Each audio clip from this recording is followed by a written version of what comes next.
is because I know, one, you scouted for the Jets, but two, you're writing for them. And obviously the 49ers and the Jets right now have a lot of, I guess, overlap because Robert Saleh is now the coach over there, and he comes pretty much off of the Shanahan tree. And they, we just saw right now free agency. They just took, the left guard from the 49ers and gave him a big deal over there for the Jets. And I assume they're going to be like a lot of interchangeable pieces between those two teams.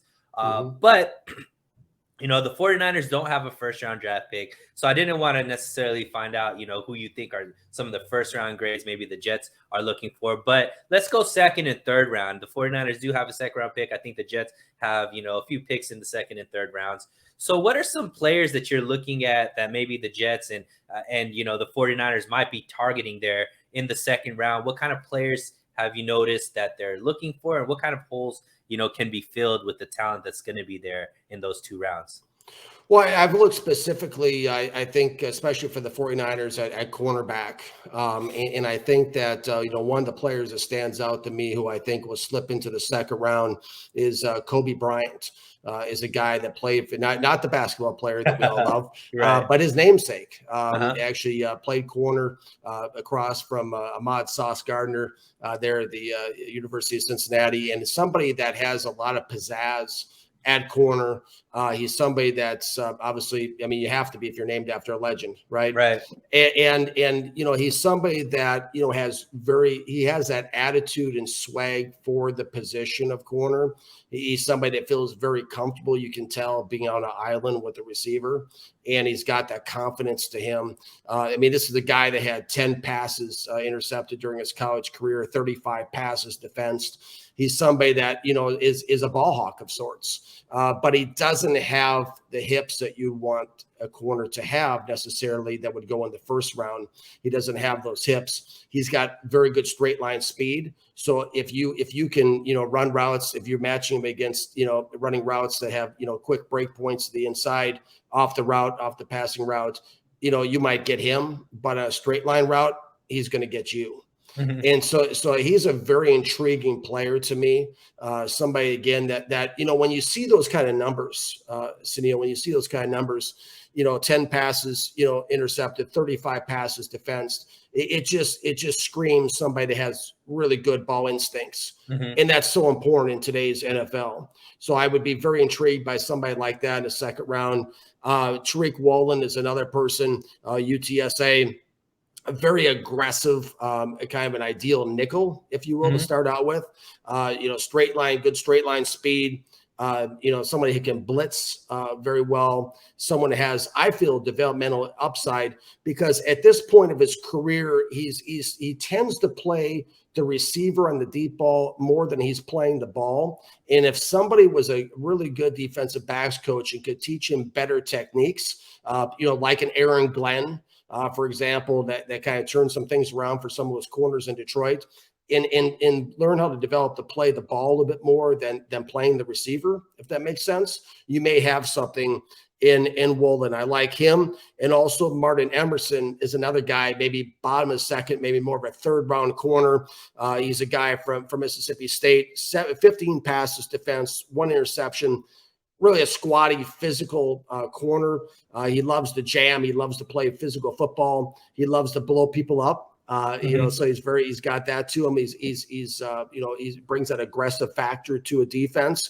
Average hips, playing speed, no second gear, but this guy brings it.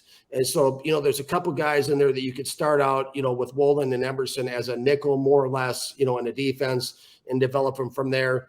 But the Kobe Bryant guy is more of a, higher second round, mid second round guy. I feel that, the 49ers should take a look at. Yeah. And I think the Jets and the 49ers are going to be pretty similar in the type of, especially like corner wise. They're looking for guys that are aggressive with tackling and that, play the run very well as guys that could play both press and have to be able to understand the zone reads as well. So you feel like these type of players all kind of fit that mold? I do. Okay, awesome. I know you've done, the way we connected was through your actual cornerbacks. You were listing your top 10, and that's what I messaged you and we got to talk. Have you gone on to Have you looked at any kind of like defensive ends quite yet? Have you broken those down yet? Because I think that's another position that some fans are thinking the 49ers might go after in the second round. Yes, I have actually. I've looked at a handful of them, probably about 9 edge rushers at this point. It's as you know, it's a full-time endeavor. There's too many players and not enough time. That's why NFL teams have 12 to 15 college scouts on staff. Versus like what I'm trying to do, it's all just me trying to cover the whole country. Well, one thing I thought you said, I saw you speak about Nick Bonito. And that's somebody that has been kind of tied to the 49ers. And your praise for him was very, very high. I think you mentioned you thought he could be the Micah Parsons, but he even has a higher motor than Micah Parsons is what I think I read you right. Do you think he's somebody that can fall to like the 62 range where the 49ers are? Because that's kind of where people were thinking, they were thinking maybe Bonito could be there or Jalen Petrie. But now these guys are starting to climb up the draft board. Are either of those guys you think going to be able to even be around for 62? I don't. I think those guys, I have them going in the first round. Wow. Okay, cool. So who are some defensive line? The 49ers just lost DJ Jones to the Broncos. Who are some guys that might be able to go there on the edge or in the, in the trenches on the defensive line that the 49ers might be able to get in that 60-ish spot? Yeah, I would say, there's probably a couple of them that, I would look at.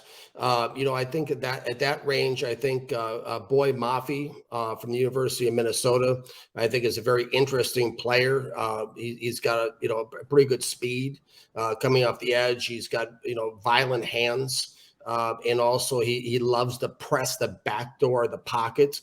I think he's someone that would be very interesting. Should be right around that spot. I think that, I think he would be right there. That'd be the main one I would think of really at that spot. Because I think most of those guys, because here's the thing that's going to happen, Sunil. In today's NFL, I write about this quite a bit for SI, for the Jets and Lions. In today's NFL, it's developing more and more into a pass-happy league, right? Where teams, all 32 teams are passing between about 51% and 66% of the time on teamrankings.com is some site I go to quite a bit that I love. And so I think that a lot of those edge rushers are going to probably be gone by that point. And a lot of the top corners will be gone at that point too, because of that factor. People try to, stop, get to the quarterback and stop the pass. Makes a lot of sense, right? Whatever the offense is doing, you got to gear the defense to be able to combat that. Otherwise, you're going to be, it's going to be a long day on Sunday. Try. If you can't get one of those guys, you got to go offensive skill position, and just try to keep up. Right. Absolutely.